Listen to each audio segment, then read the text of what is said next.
Well, from your experience, what drives recovery when disruptions hit an organization? Everybody would say plans, or a lot of people I think would say plans. I'll try not to overgeneralize. And don't get me wrong, plans help, but I'm reminded of 3 quotes. No plan survives first contact with the enemy. Plans are nothing, but planning is everything. I mean, think about D-Day and the fact that it was supposed to occur on a different day. And my personal favorite, which comes from Mike Tyson himself, everybody has a plan until they get punched in the mouth. Classic. It is a classic. I think the point to take away from all these is you can't just develop a plan for someone and expect them to know it and use it.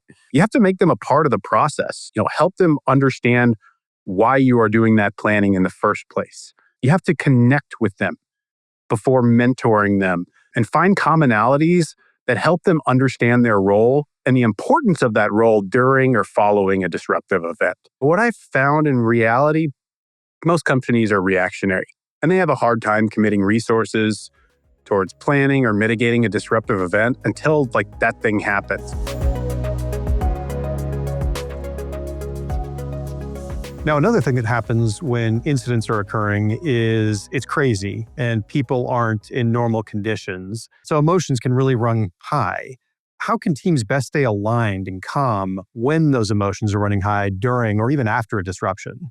You don't want your exercises to be designed to succeed.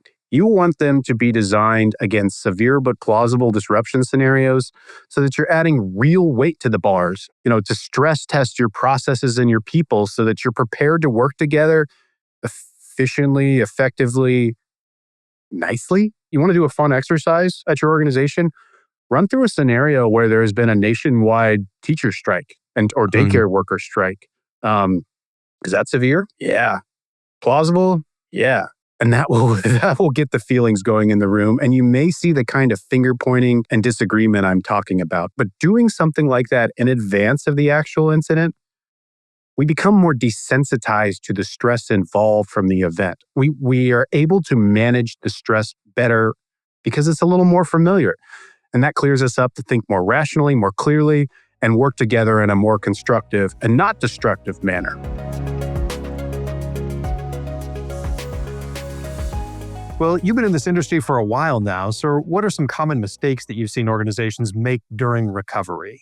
Trying to recover too much. I mean, ransomware is a huge topic these days, has been for years. Following a ransomware event, your immediate concern can't be the full recovery of your organization. You're going to fail, and you're going to be disappointed.